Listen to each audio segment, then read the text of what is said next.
This is Celebration TV.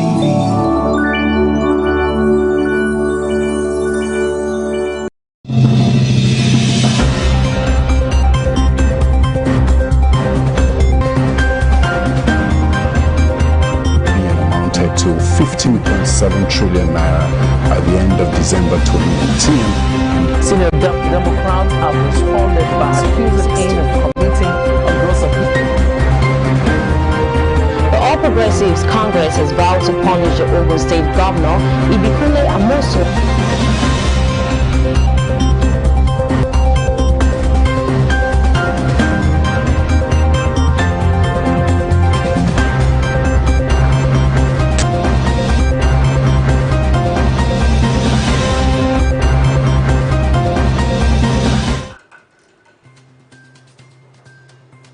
Welcome to News Desk on Celebration TV. Here are the news stories making the rounds for today. IGP welcomes Buhari from Katsina amidst handover rumor. Gabon's ruling party wins majority seats in senatorial election. Myanmar coup, China blocks UN condemnation as protest grows. Federal government labor to consider electricity fuel price, says reports.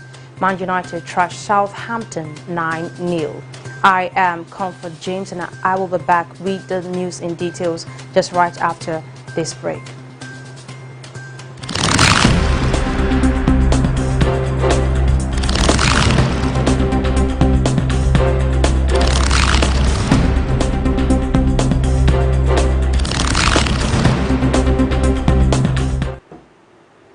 Welcome back, and now the news in details.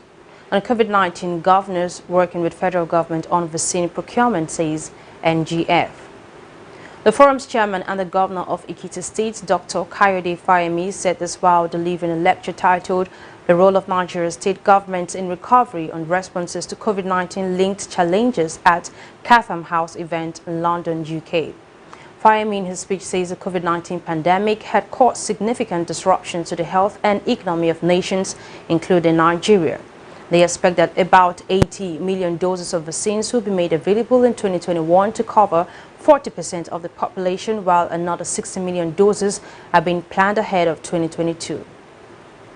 Fayemi said that using the vaccines readiness assessment tool, governors were encouraged to revisit and strengthen their vaccines cold chain and logistics, step up demand creation and communication.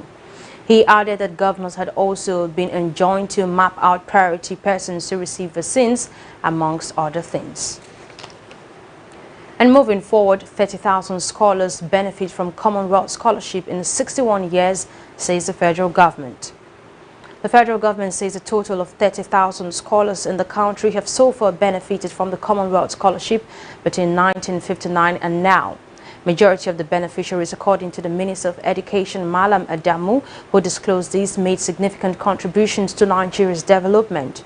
The minister spoke at the opening ceremony of the 2021-2022 nomination interview for Commonwealth Scholarships and Fellowship Plan in Abuja.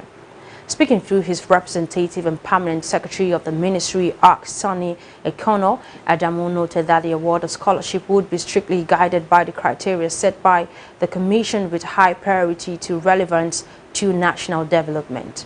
While noting that education remains critical to accelerating economic growth, engender social change, create a stable polity, and improve on the quality of life of the Nigerian citizenry, necessitating this could only come to fruition through human capital development.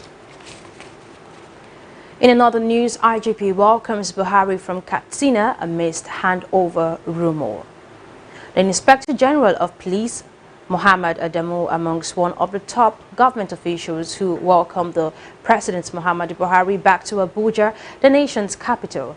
There has been anxiety over Adamu's continued presence in office after he attained 35 years in service. Reports made the rounds that he had handed over to the more senior Deputy Inspector General of Police. The IGP was said to have still reported for work to the Louis Elliott House headquarters of the Nigeria Police Force in Abuja. After attending to his official duties, Adamu joined all the top government officials at the presidential wing of the Nnamdi Azikiwe International Airport, Abuja, to welcome the president. Buhari had last Friday left Abuja for his hometown Daura, Katsina State for what the presidency described as a 4-day official visit. And now looking at news stories coming from around Africa, Gabon's ruling party wins majority seats in senatorial election. The party of Gabonese President Ali Bongo Ondimba won an overwhelming majority in the first round of Saturday's senatorial elections, taking 45 of the 52 seats at stake, says the official body in charge of the poll. 5 opposition or independent senators were elected on Saturday, and 2 seats remain to be filled in the second round of the 6th February, according to a count by the Gabonese Center for Elections. In addition, the head of state must appoint by decree 15 members of the future Senate, which will have a total of 67 members of parliament. In addition to the 15 personalities chosen by Mr. Bongo for honoring service to the state, the 52 other senators are elected for 6 years in an indirect uninominal ballot by members of municipal and departmental councils, themselves largely dominated by the Gabonese Democratic Party of the head of state. The elections were without suspense. In addition to the 15 appointed by Mr. Bongo, the PDG was the only candidate in 22 of the 52 constituencies. The Senate passes laws, as does the National Assembly, which is also largely dominated by the CEO, but the lower house has the final say in the case of a disagreement. In another development, Tanzania minister says no interest in procuring COVID-19 vaccines. Tanzania's health ministry says it has no plan in place to accept COVID-19 vaccines, just days after the president of the country of 60 million people expressed doubts about the vaccines without offering evidence. Health Minister Dorothy Gwajima told a press conference in the capital Dodoma that the ministry has no plans to receive vaccines for COVID-19. Any vaccines must receive ministry approval. It is not clear when any vaccine might arrive, though Tanzania is eligible for the COVAX global effort aimed at delivering doses to low and middle income countries. The health minister insisted Tanzania is safe. During the presentation, in which she and others didn't wear face masks, she encouraged the public to improve hygiene practices, including the use of sanitizers, but also steam inhalation, which has been dismissed by the health experts elsewhere as a way to kill the coronavirus. Chief Government Chemist Fidelis Mafumiko also suggested the use of herbal medicine to cure COVID-19 without also offering evidence. Right now, we're taking a break, and when we return, we shall be looking at news stories which caught across Asia. Do well to stay with us.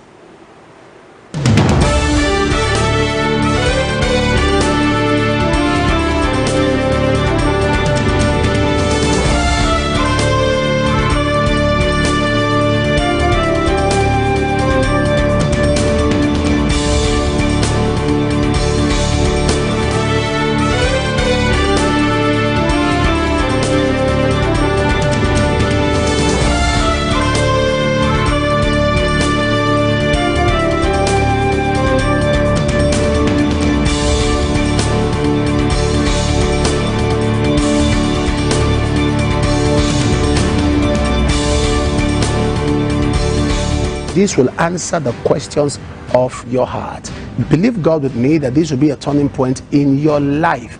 Join me, ladies and gentlemen, as I receive my father, God's servant, my father in the Lord, Papa E.A. Adeboye. Glory is intrinsically associated with light, bright light. On the 14th of February, it is Sunday morning. The move of God is going to be so pronounced. Amen. Power.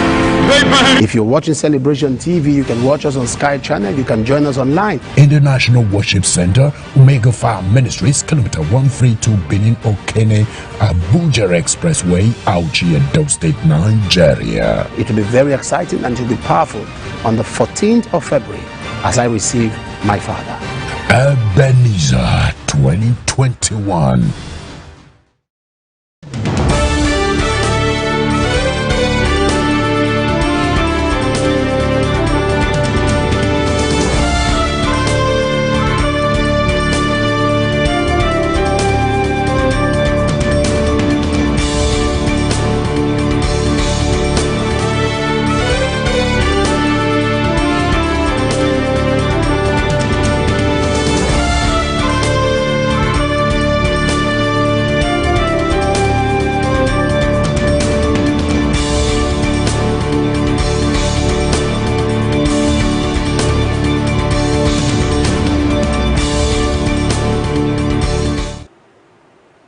Welcome back. And looking at updates on Myanmar coup, China blocks UN condemnation as protest grows. China has blocked the UN Security Council statement condemning the military coup in Myanmar. The military took power in the Southeast Asian nation after arresting political leader Aung San Suu Kyi and hundreds of other lawmakers. The coup leaders have since formed a Supreme Council which will sit above the cabinet.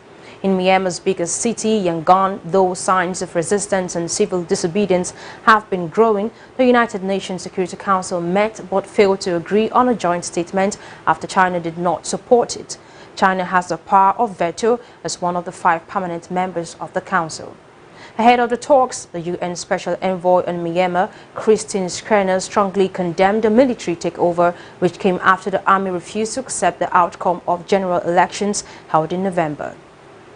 Says it was clear that the recent outcome of the election was a landslide victory for Ms. Suu Kyi's party.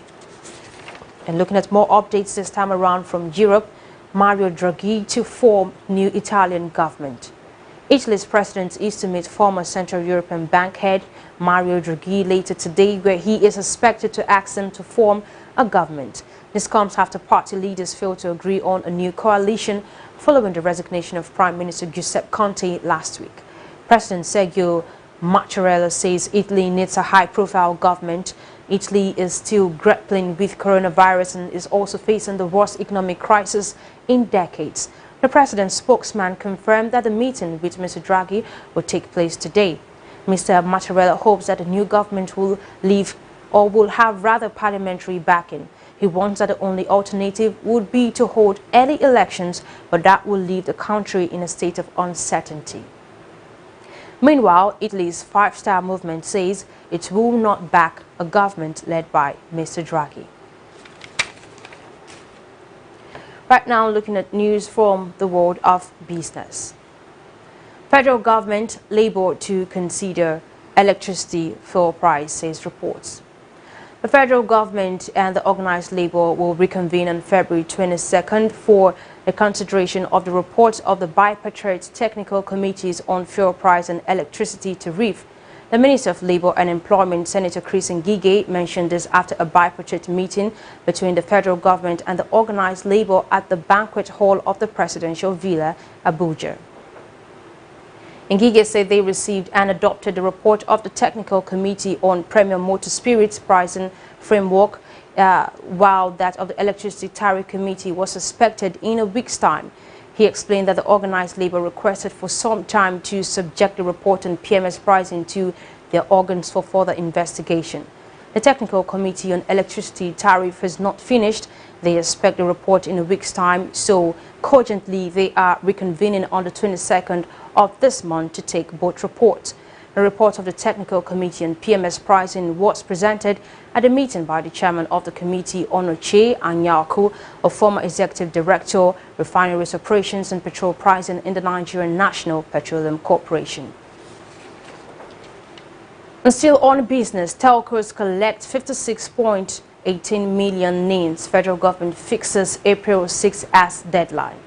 A total of 56.18 million national identity numbers have been collected by the mobile network operators and submitted for linkage with their respective subscriber identification models. Also, the ongoing NIM SIM integration exercise has been extended by 8 weeks, the federal government announced. It said the new deadline was now April 6, 2021. Director of Public Affairs, Nigeria Communications Commission, Ikechukwu Adinde, who disclosed this in a statement issued in Abuja, said the extension was conveyed by the Minister of Communications and Digital Economy, Issa Pantami. Pantami conveyed the message during the meeting of the Ministerial Task Force on NIN SIM registration. He said the extension was to give Nigerians and legal residents more time to integrate their NIN with the SIM. On December 15, 2020, the federal government declared that after December 30, 2020, all SIMs that were not registered with valid names on the network of telecommunications companies would be blocked. It later extended the deadline to December 30, 2020, following widespread opposition against the earlier announcement, and gave 3 weeks extension for subscribers with NIN from December 30th to January 19th, 2021. Right now, we're taking a break, and when we return, we shall be looking at news stories from the world of sports. Do well to stay with us.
There is a wave of preservation coming to Taraba. Life, power, in the mighty name of the Lord Jesus. Drop him, leave him, walk, go, let him go, go. Generational Impact Taraba 2021 with Apostle Johnson Suleiman. Be my guest as I come to Wukari, Taraba State on the 15th and 16th of the month of February. Pastor Courage, clean that man's eye. Just clean his eyes. Clean it, clean it. Your right hand. Let him follow you to me. This way. God is going to be reaching out to us mightily, and there's going to be a great move of the Spirit of God. Number 17. Is that your house? Yes, sir. 26 plus 26. How old are you? 15th and 16th February 2021, 7 a.m. and 4 p.m. GMT+1. Happening at GSS Wukari along Ibi Road, Wukari, Taraba State, Nigeria. Also, there will be the state church dedication by Apostle Johnson Suleiman. For inquiries, please call 0706 854 6314 or 0703 289 5750. I'll see you in Taraba. O land, be positioned to hear the word of the Lord.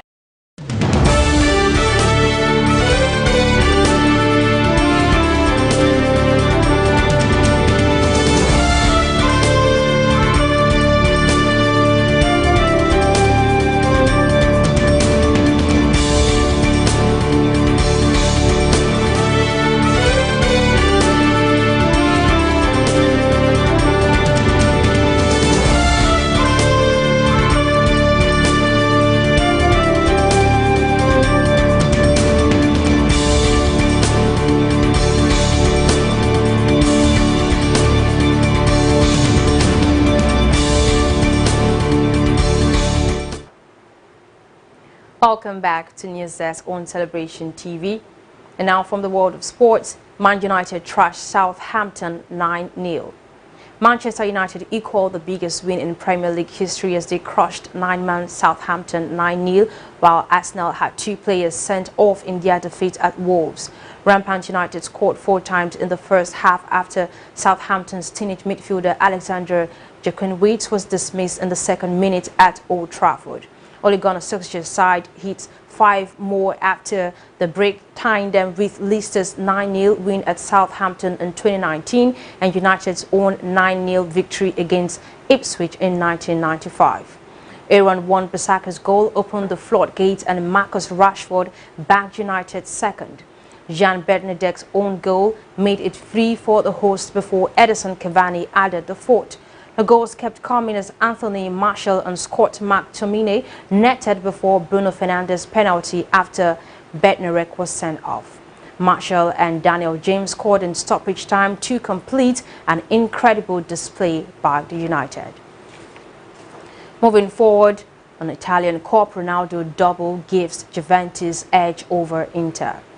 Cristiano Ronaldo scored twice as Juventus came from behind to beat Inter Milan 2-1 at the San Siro in their Italian Corp semi-final first leg. Record 13-time winners Juve will be favourites to reach a sixth final in 7 years when they bid to complete the job in the return game in Turin next Tuesday. Inter, who beat Juventus 2-0 last month in Serie A, have it all to do to keep their hopes of lifting a first Italian Cup since 2011 alive. Holders Napoli host Atalanta in the second last four first leg on Wednesday. Inter made a flying start in the 9th minute as Lautaro Martinez got in front of Matthijs de Ligt to meet Nicolo Barella's low cross, sweeping a right-footed finish into the net despite Gianluigi Buffon getting a hand to the shot. But Juventus were given a way back into the tie midway through the first half. Juan Cuadrado, who was making a run into the box off the ball, was held by Ashley Young, with VAR deeming that the visitors should be awarded a penalty. Ronaldo did the rest, hammering the spot kick into the roof of the net to score his 21st goal of the season. And that's the size of the news for today from News Desk on Celebration TV. But in case you missed out, here is a recap of the news making the rounds for today. IGP welcomes Buhari from Katsina amidst handover rumor. Gabon's ruling party wins majority seats in senatorial election.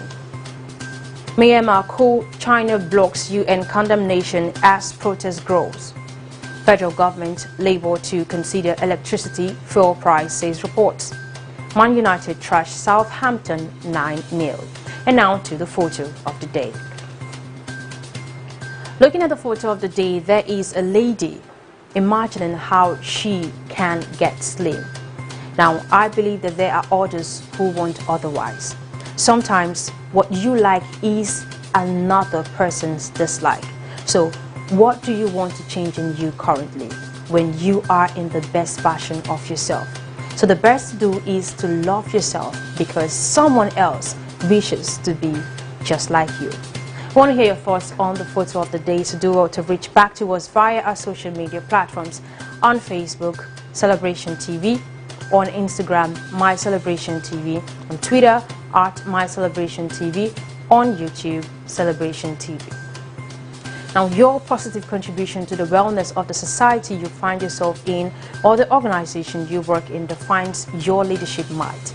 As an individual who knows what to do and do without expecting to be pushed, has bagged his way to success already.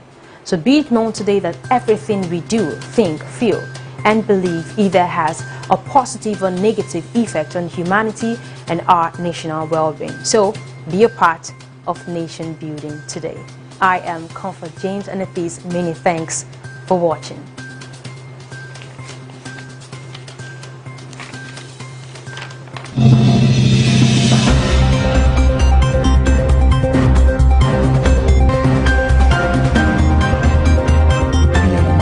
To 15.7 trillion naira by the end of December 2018. Senior Democrats have responded by accusing him of committing a gross offence. The All Progressives Congress has vowed to punish the Ogun State Governor Ibikule Amosu.